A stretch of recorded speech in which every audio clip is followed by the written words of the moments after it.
Bibliophiles of the internet, today I'm here to finally share my December wrap-up. I am not going to apologize for being a bit late on end-of-the-year content. I had a really rough end to 2022, and because of that, there were some things I just had to let go because I couldn't hold all of them. And honestly, I'm at peace with that choice. So yes, I am just now doing my wrap-up. I haven't even started on my best books of 2022 video, even though that's what I plan to work on next, but it's gonna get done when it gets done. Either way, I was never gonna make my best of the year video without having wrapped up December because that's just not my process. I have to finish everything I'm gonna finish and share my thoughts with all of you before I officially call something a favorite. That's just how my brain works. December was definitely one of my best reading months, at least, not only in terms of quality, but in terms of quantity as well, especially thanks to the Queer Lit Readathon, speaking of which I already shared my reviews for all of the wonderful queer books I read that week. As I usually do, I did a separate Queer Lit Readathon wrap-up, which I will link down below, and it has my reviews for As You Walk On By, Fence Volume 5, If You Still Recognize Me, and Go For It Again, Nakamura. Right after that, I read quite a few review books, starting with Hungry Ghost by Victoria Ying. This is a graphic novel coming out on April 25th from First Second. I was actually invited to this virtual meet and greet with the author to hear her talk about this story, and they invited us to read the book beforehand, which I did. So this is a hard-hitting contemporary comic about Valerie Chu, who is Taiwanese American, I believe, and she's known for being quiet, serious, studious, and above all, very thin. But no one in her life knows that she's been struggling with disordered eating habits. But when tragedy strikes her family, it makes Valerie reassess her priorities, her values, and her choices. Content warnings for in-depth explorations of disordered eating and the thought processes behind disordered eating, some non-graphic depictions and discussions of purging, experiences of fat phobia, both internal and external, and some explorations of parental death and grief. This story is both incredibly vulnerable and really beautifully told. The author put a lot of her own experiences into it, especially her own eating disorder journey, and that thoughtfulness and awareness really shows. Obviously, this can be a very triggering topic for some people, but I think what this story embodies is the fact that these are still stories that should be told, if only to show people who are enduring that kind of pain that there are many different paths towards healthiness and internal peace. And even though the story addresses really difficult topics, to me it still feels incredibly gentle and accessible. Those topics are not only handled, but shown visually with so much care, so as to minimize the chance of triggering folks who have those same experiences. So even though you know intellectually what the character is doing and going through, it's not actually shown on the page. That was something the author talked about during that discussion, how part of her recovery was reading memoirs and stories from other eating disorder survivors, and how she noticed that in this attempt to be vulnerable and real, sometimes those recollections can be inadvertently instructive with those explicit details. Obviously, that's not something she cared to replicate, especially when writing for a young adult audience. All of that to say that, yes, while this story does explore really heavy topics, it does so in a very thoughtful way, and especially when you're telling this kind of story in a visual medium, it's even more impressive to me when the story is able to strike that really delicate balance. I also appreciate the story for how it complicates that eating disorder narrative, which we often only think of as looking a certain way, which is to say white, and shows how there can be so many more cultural, societal, and mental layers to that experience. You understand that Valerie doesn't have an ED because she's a bad person, because of any moral or mental failing, or because of some predetermined fate,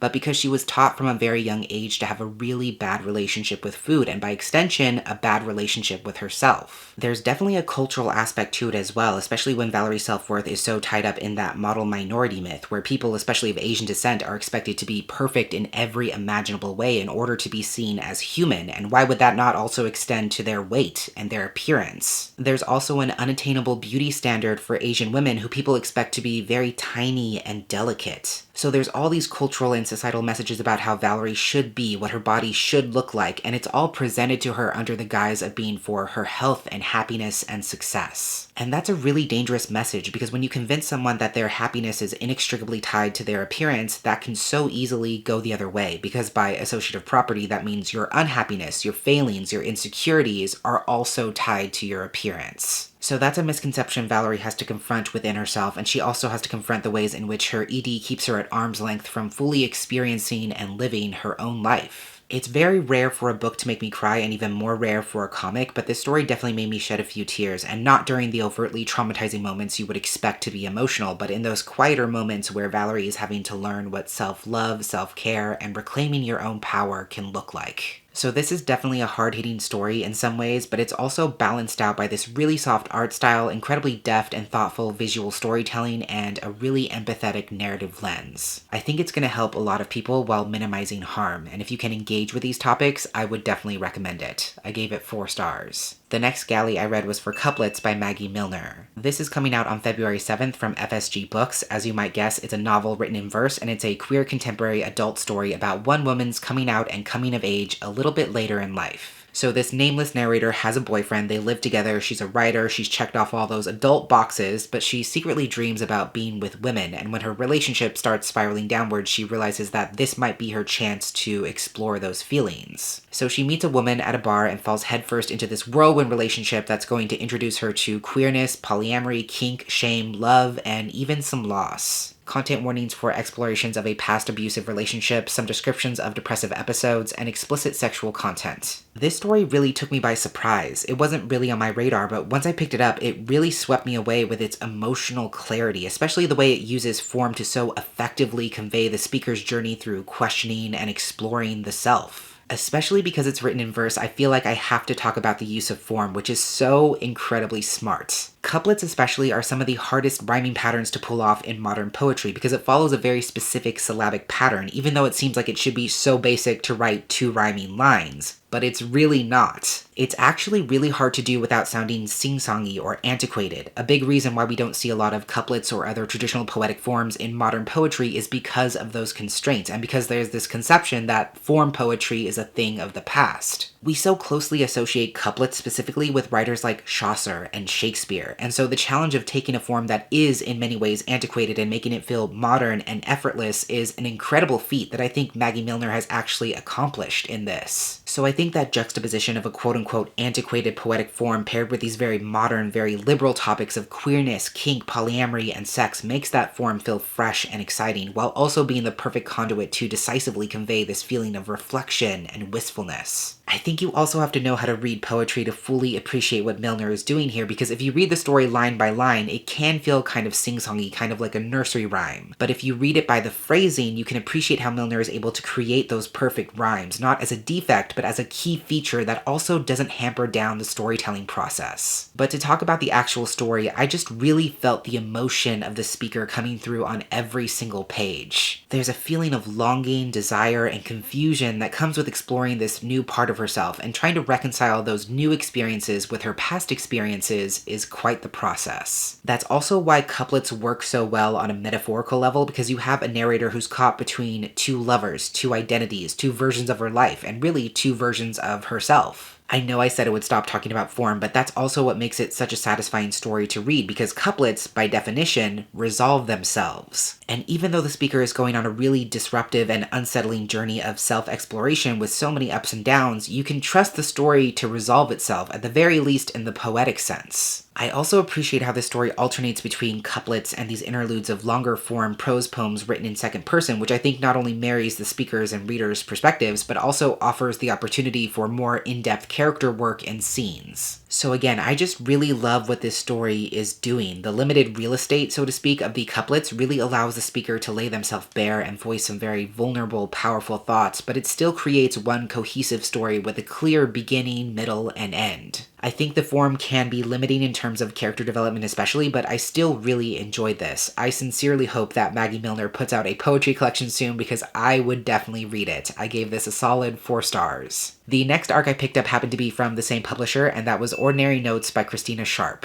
This is like a memoir written through a series of vignettes or notes, as the title sort of names them. It comes out on April 4th and is once again from FSG Books. It's a really powerful collection of essays or reflections about how Black Americans experience racism and anti-Black violence in all of its forms, and yet how they exist so far beyond the projected limitations of those experiences. The collection sort of volleys back and forth between concepts that are more general and reflections that are deeply personal to the author. It's a sort of literary mosaic piecing together history, photography, poetry, academic criticism, race theory, memoir, and so much more as a means of expressing the author's legibility and fullness. content warnings for explorations of anti-black racism, violence, and slurs, references to the effects of Nazi Germany and white nationalism, brief mentions of rape, references to death including lynchings, executions, racist incidents of domestic terrorism, and killings enacted by police and police brutality, descriptions of chattel slavery and imprisonment, brief references to suicide, and explorations of parental death and grief. I do also want to note that the author does quote Chimamanda Ngozi Adichie in at least one of these essays, who is a known TERF. So while that's sort of ancillary to the content itself and very brief, it's still something to be aware of going into this. This is what I call a sleeper fave. It was not at all on my radar until it landed in my inbox and I had no idea what to expect going into it, but it was so poignant, so moving, so thought-provoking that I know it's going to be impossible to forget. This is like a scathing takedown of the post-racial America that so many people seem to think we live in when we very much don't, and it's also a forceful reckoning of how racism, specifically anti-black racism and violence, is still very much alive and well in the United States. And it's not only a very clear depiction of how that racism manifests itself in the present day, but also a thorough examination of the systems, practices, mindsets, and social teachings that allow such racism to continue existing under the guise of progress. There's a huge misconception that racism peaked during the civil rights movement and has been on a steady decline ever since, which is so laughably false. As Sharp points out in her observations, racism has merely evolved. It's changed names and faces. It's enacted in new and equally horrific ways that don't always universally get flagged as being racist. We've traded slavery for mass incarceration. We've traded lynchings for police killings. We've traded racist mobs for mobs of neo-Nazis and QAnoners, all while being fed this narrative that our nation is healing and on a path of reconciling with our past. But here Sharp is interrogating who exactly is afforded that reconciliation, who is afforded that healing, that forgiveness, that grace, and whether on a larger societal scale we are conflating healing with erasing and forgetting.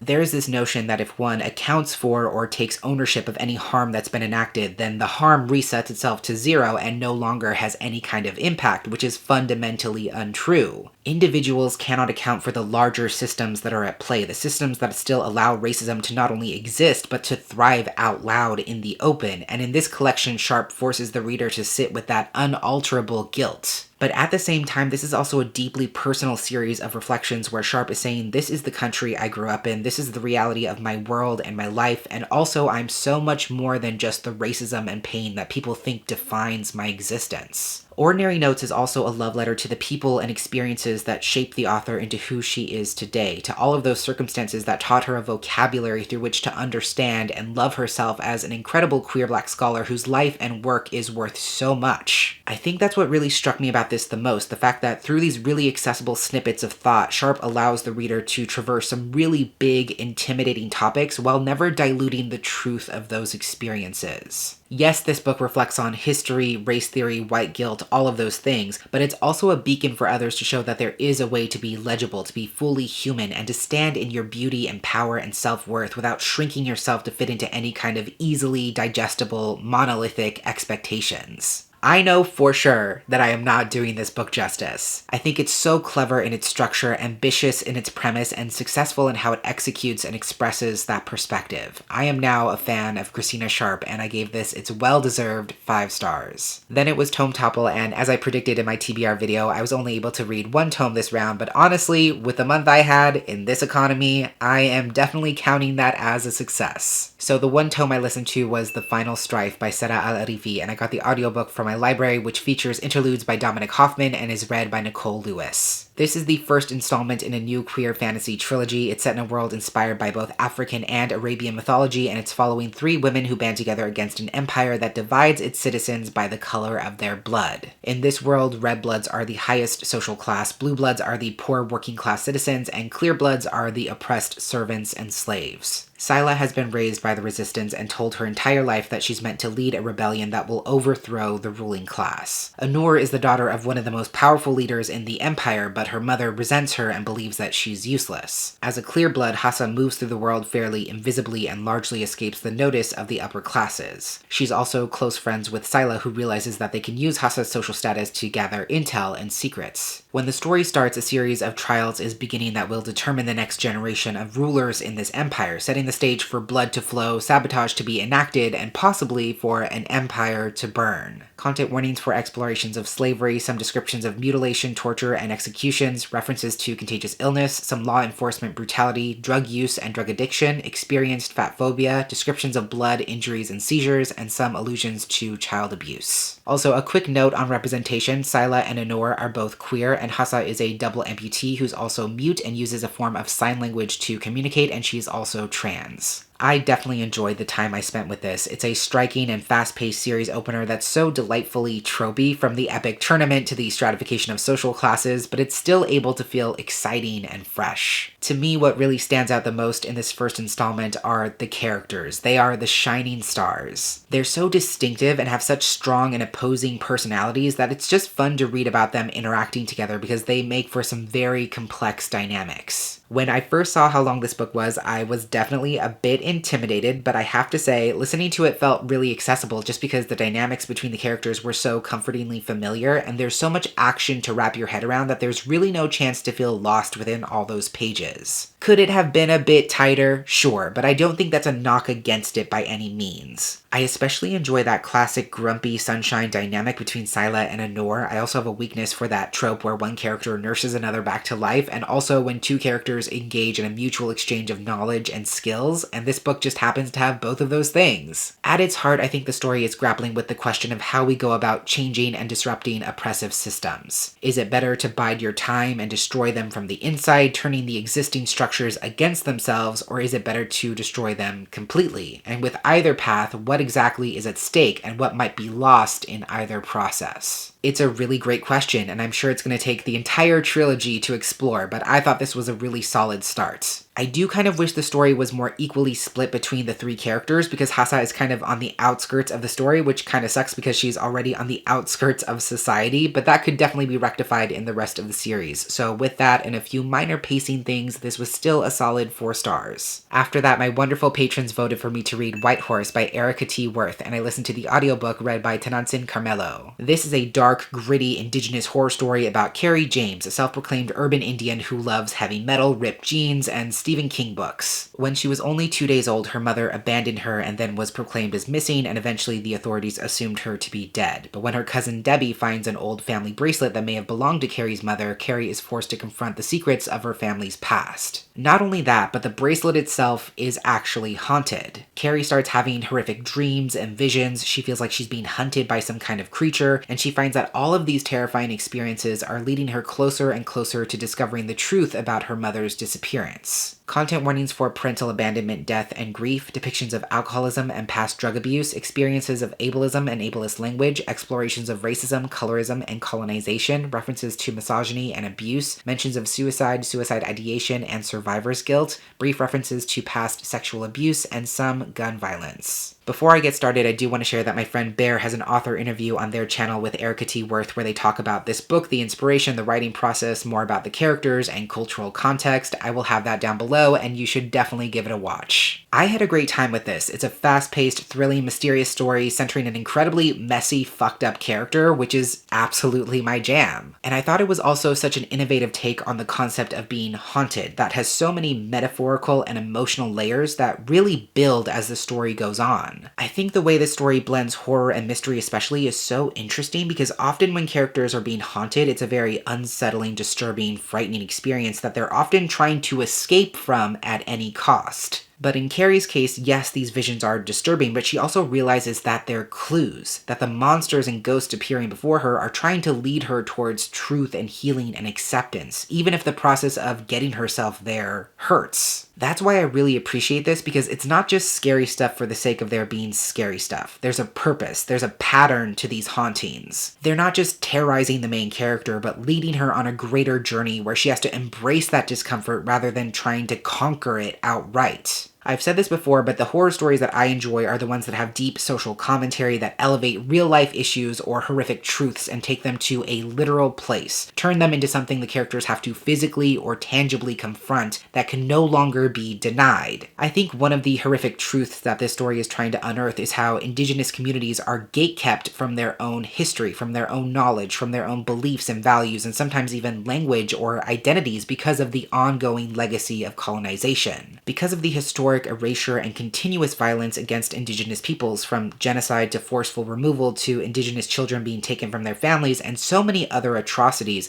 there are many Indigenous peoples out there who are not able to access where they come from. That lack of connection is an open wound, and that is what Carrie is navigating in this story. There's a lot of pain when it comes to the mother she never knew, and through this metaphor of being haunted, you see how she has to literally fight and endure so much just in order to reclaim those answers for herself. So I had a great time listening to this. It's intense and twisted, and it's a really well put together mystery that kept me guessing all the way to the end. I can't wait to see what Erica T. Worth does next because this was fantastic. I gave it 4 stars. Then again from my library, I got to listen to one of my top priorities for the month, which was The Thousand Crimes of Ming Su by Tom Lin, read by Feodor Chin. This is a gritty, action-packed western following a Chinese-American mercenary named Ming Su who fell in love with Ada, the white daughter of a powerful and wealthy railroad tycoon who did not approve of their relationship. So they decide to elope and run away to start their own lives, but soon afterwards they're tracked down and Ming is not only violently torn from his wife and their home, but also forcibly conscripted into laboring on the Central Pacific Railroad alongside thousands of other immigrants. So he's been biding his time, harboring all of that anger and pain, and now he's ready to journey across the desert in hopes of saving his true love and also killing every man responsible for his situation in a bid to finally get his revenge. Content warnings for explorations of racism, especially anti-Asian violence, graphic descriptions of death, injury, violence, and gun violence, some animal death, brief instances of vomit, some infidelity and sexual content, and some use of outdated racist and ableist epithets. This book is so fucking badass. There's no other way to put it. There is such a resonant feeling of anger and catharsis that underpins the entire thing from start to finish. Stick with me on this one. This book feels like the historical Western equivalent of Jade City, and I am not just saying that because they both have Asian characters, so none of you clowns better at me with your nonsense. I'm saying that because they're both about deliciously dramatic and intense family vendettas and the sorts of violence we might negotiate when it comes to protecting our values and our lives against violence inflicted upon us. Violence in exchange for violence. That is a central tenet of both of those stories. So even though Jade City is a sprawling urban fantasy with a mafia background, and this book is a hearty Western revenge epic, I see those connections.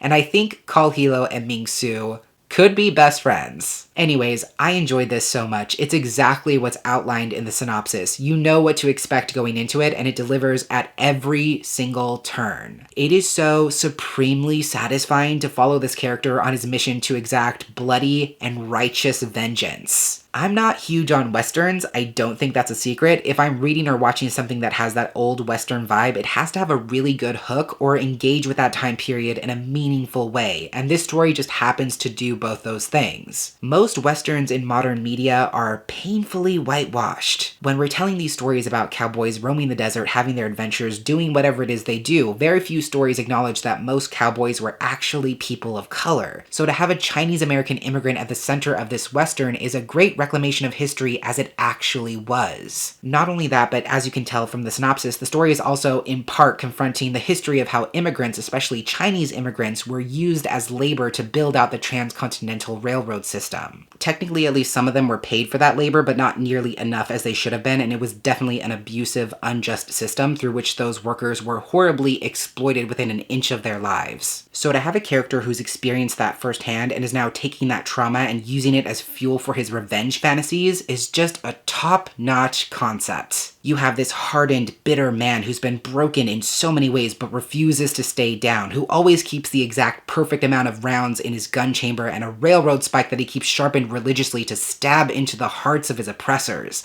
That is just good shit. Okay, morally, is it great to kill people? Not really, but did that stop me from being like, ha, nice, every single time Ming Su took down one of those shitheads? Absolutely not. It was good every single time. And in typical Western fashion, there's adventure, there's a journey through the desert, an eclectic band of travelers, there's storytelling and rumination and hard-earned wisdom being shared on the trail, all of it leading up to an absolutely explosive finale, and I just ate that shit up. I had a great time with it, in case you can't tell. I think it's also important to note that Ming as a character is incredibly transgressive, especially in this historical context. Historically, there's been this misconception that people of Asian descent specifically are weak, soft, subservient, obedient, quiet, so to have a character who's the very antithesis of all those things is really quite powerful to witness. Not gonna lie, I do wish it went a bit deeper on that social and cultural commentary. I wish there were some more flashbacks to really flesh out Ming Su's character, and especially his wife's character. I think that would have taken it to another level, but even so, I think it's just exactly what it promises to be, which is exactly what I wanted. I think there are some small moments where the story also kind of plays into stereotypes, not necessarily with Ming, but with some other characters he's traveling with, and again, I think if the story was willing to engage with those historical aspects a bit more in depth, that could have been easily rectified. But some of those questionable moments aside, I was still very into this. It gave me a classic Western adventure with a dash of bloody revenge and a whole lot of poetic justice. It was exactly what I was hoping it would be, and I would absolutely read more from Tom Lin in the future. This was a very strong 4.5 stars. And the last book I finished for the month, I actually finished with 7 minutes to spare before midnight on New Year's Eve, and that was the audiobook for It Came From the Closet, Queer Reflections on Horror, edited by Joe Velisi and read by a full cast. It's a collection of personal essays from queer writers who have all chosen one horror movie to analyze, and through exploring those narratives in depth, they're also drawing connections between monsters, body horror, violence, and fear to the ways they experience and understand their own queerness. Content warnings for explicit homophobia, biphobia, transphobia, racism and ableism, religious trauma, experiences of chronic pain and medical discrimination, some discussion of depression, anxiety, dissociation, and suicide ideation, some descriptions of disordered eating, pregnancy loss, infidelity, grief, and some descriptions of child molestation, rape, and abuse. I actually started listening to this back in November for Nonfiction November, and it's just a testament to how busy my life has been that I did not get to finish it until the literal final hour of 2022. But you know what? It was so worth it. It was so good. I was drawn to the subject matter initially because in the past 5 or so years, I found myself increasingly drawn to horror-centric media, movies, TV shows, books, which has been interesting because it used to be a genre that I absolutely would not touch. And I will say I'm still very critical of the genre as a whole. I don't just consume it mindlessly, but I always kind of wondered in the back of my mind what made me do that mental switch. I'm not saying it's definitely because I'm queer, but after reading this collection and hearing how all these different writers connect fundamental parts of their queerness to the horror genre, I think there's definitely a very clear link between the two concepts. It's kind of wild how every writer in this collection has a completely different take on how horror connects to their experience of queerness, and how all of those different perspectives are somehow 100% correct. There are people who relate to their queerness being feared in the same way a monster or a demon is feared. There are people who are disabled or trans who connect with how body horror is conveyed or how it feels. There's people who connect with that prevalent feeling of shame or darkness that often characterizes these kinds of stories. There's a lot of different entry points for why queer people might be drawn to horror stories, largely in part because we all on some level have to endure a horrific reality in order to even accept or understand ourselves. We have to force our way through the misconceptions, the stigma, the fear, or even the risks, the same way a hero of a horror movie has to triumph over the evil forces. But again, plenty of these essays also come at it from the other direction, relating to the evil or the monster, the thing that's feared or hunted or hidden, the entity desperately clamoring for control, autonomy, or even just the ability to be expressed. And on a structural sort of note, I just love how this collection is put together. Every writer does such a great job of summarizing whatever film they've chosen and weaving that together with their own personal memories or experiences in a way that always